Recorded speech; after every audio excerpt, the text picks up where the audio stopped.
두려움이 없는 삶. 과연 그런 것이 존재할까요?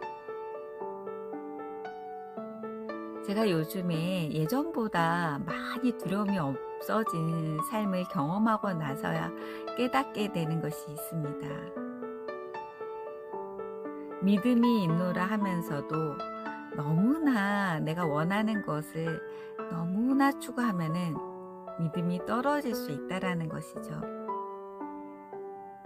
역설적인 얘기죠. 너무 그 일이 잘 되기를 믿는 것이 하나님에 대한 신뢰보다는 불신으로 갈 수 있는 여지가 생긴다는 것입니다. 그 이유는 너무 내가 되고 싶은 것, 내가 갖고 싶은 것에 있어서는 우리가 어떻게 하게 되냐면 하나님이 주신 그런 선량한 방법대로 그 길을 따라가면서 하기보다는 그 길보다는 인간이 하는 길이 더 좋아 보이고 인간적인 지식이 더 필요할 것 같고 인간의 그런 그 맹목적인 행동만이 중요하다라는 생각이 들 때가 있잖아요. 선과 악을 구분하려고 하지도 않고 어떤 것이 악이고 선이냐는 것은 나의 유익에 맞지만 그것이 모든 것이 선이 되는 그 선과 악을 구분할 수 없는 존재가 되어버리는 그런 상황이 발생하곤 하죠. 소크라테스도 그렇게 말을 했잖아요. 최고의 지식이란 선과 악을 구분해내는 것이다. 선과 악을 구분할 수 있다라는 것은 그만큼 내가 내 영혼이 하나님을 향하여서 있기 때문에 가능한 것이지 그렇지 않으면은 나의 목적을 위해서 사는 것이 아닌 나의 목표만을 추구하면서 살게 될 때 간혹 뜻하지 않은 말의 실수 또 뜻하지 않은 잘못 설계된 그런 생각에 빠지게 되곤 합니다. 본성대로 말을 하거나 또 별 생각 없이 하는 것들이 나의 그 속에 있는 것을 보여주게 되는데 나의 속에 있는 것이 선한 것인지 악한 것인지 채 구분하기도 전에 드러내고 얘기를 하게 되죠. 선한 것인지 악한 것인지 구분하기도 전에 나의 목표만을 위해서 이야기를 할 때는 선과 악을 구별할 필요도 없이 본능적으로 이야기를 하게 되는 경우가 있습니다.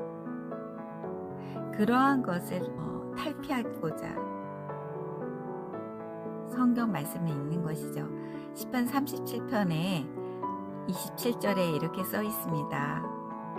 악에서 떠나 선을 행하라 그리하면 영원히 살리니 28절 여호와께서 정의를 사랑하시고 그의 성도를 버리지 아니하심이로다. 그들은 영원히 보호를 받으나 악인의 자손은 끊어지리로다. 29절 의인이 땅을 차지하며 거기서 영원히 살리로다. 30절 의인의 입은 지혜로우며 그의 혀는 정의를 말하며 31절 그의 마음에는 하나님의 법이 있으니 그의 걸음은 실족함이 없으리로다. 자, 두려움이 없는 삶을 살게 됐을 때는 내가 생각했던 그 길이 아닐지라도 그 길이 아니고 다른 길일지라도 주님의 섭리가 있을 것이라고 바라보고 가게 되죠.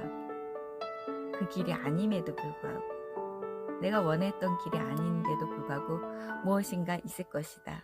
거기에는 무엇인가 하나님의 예비하심이 있을 것이다 라는 것을 기대하고 설레면서 가는 것이죠. 선함이란 내게 주어져서 내가 잘 되는 것이 선한 것이 아니라 나를 포함한 공동체가 잘 되는 것 그리고 하나님의 나라가 잘 되는 것이 선함이라고 생각을 할 때 그 선함이 이루어질 것이라고 생각하면 나의 부부는 그 선한 하나님의 계획 가운데 있는 하나의 단계라는 생각이 들게 되곤 합니다. 그랬을 때 두려움이 없죠. 우리가 두려움은 무엇인가 상실했을 때, 무엇인가 부정적인 것이 예측이 되었을 때인데, 하물며 부정적인 것을 경험하고 나서도 선한 것을 꿈꿀 수 있는 이유는 선한 하나님의 큰 계획을 나는 알지 못하나 하나님께서는 하실 수 있다라고 믿기 때문입니다. 선한 계획 안에서 선하게 하나님을 의지하면서 살고자 합니다. 감사합니다.